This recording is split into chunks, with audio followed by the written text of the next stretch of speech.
really stupid was that verbal interior design job that spent a whole lot of time, like kind of felt like a little bit design job. And today we were talking about what I would do differently if I were to start UX design all over again. And I've been at my company over a year now, and so I feel like I can reflect a little bit and just kind of explain to you guys, if you're new and starting out, what I would change knowing what I know now. First thing, I wish I had gotten started sooner. And I say that because I was interested in UX design January of 2021. January of 2021 is when I first got interested. I didn't take the leap and actually get started until April, so 3-ish months later. And I wish I had kind of just stuck with what I knew, kind of went with my gut of what I knew I was gonna like and just started it then.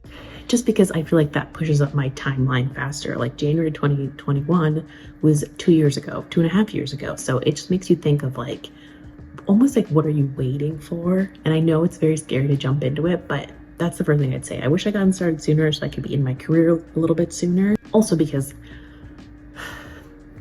I was at my terrible interior design job then, so it was I was kind of wasting away there anyway, so didn't really add anything to that. So yeah, that's the first thing I would say. Okay, next thing I would say is don't spend too much time debating on what bootcamp to do.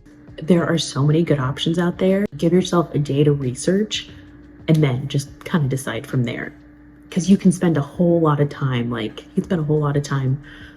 navigating things, and it just adds to your longer timeline of being scared to take the leap. So I'm always looking for new programs and boot camps because you guys ask about all the ones that I've done or the ones that I recommend. So I do want to thank CAREERIST for sponsoring this part of the video. CAREERIST is a career accelerator offering online courses. They have UX design, of course, but they also have manual QA, QA automation, tech sales, data analytics, a bunch of great offerings. And what I think kind of sets them apart is that their training is it's 16 weeks, so you can get through it much sooner than some of the longer 6+ months boot camps. They also have live classes. They do an internship, career coaching, mentorship, a lot of support and services. They have, job application services, one-on-one support, mentoring.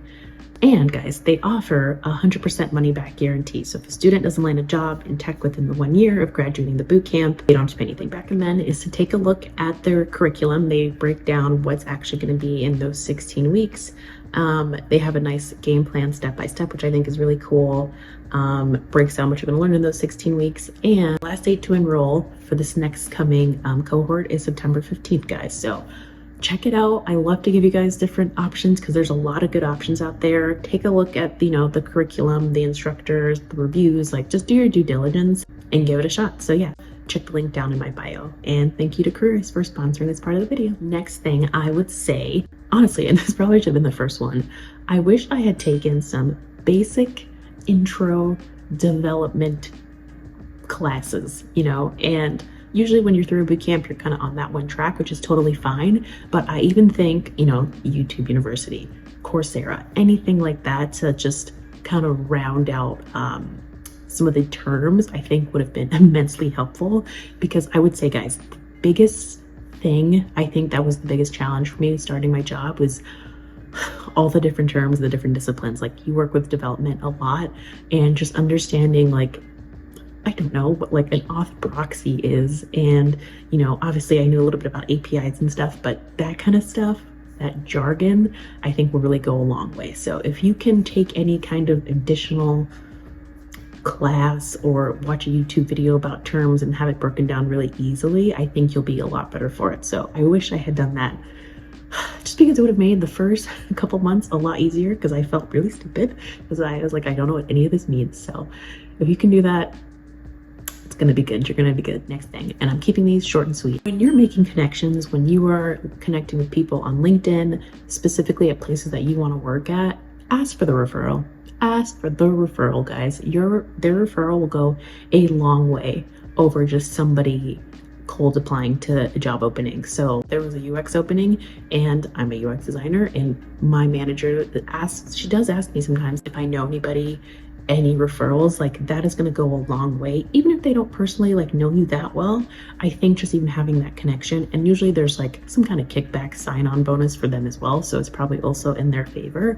So don't be afraid to make those referral requests. I remember I connected with so many people at different companies, everything from like Salesforce to HelloFresh to Tinder to Okta, like all these kinds of places. And not all of them had UX roles, to be fair, but some of them did. And I don't know, I kind of felt like a little weird for doing it. This is what you need to do to get that job. Ask for the referral nicely, of course, but yeah, don't be afraid to put yourself out there. That is what I have for you. I hope that was helpful in kind of getting a sense of things that I would change and do a little bit differently to hopefully help you guys out as you're getting started in your UX journey. Don't forget to check out CAREERIST. The link down in my description box below will get you 10% off any of those courses, so do not miss out on that. And if you guys like this video, take a look at this other video and I will link it here on portfolio mistakes. So things that I would do knowing now that I would do differently. So take a look at that, and that, guys, I'll see you in the next one.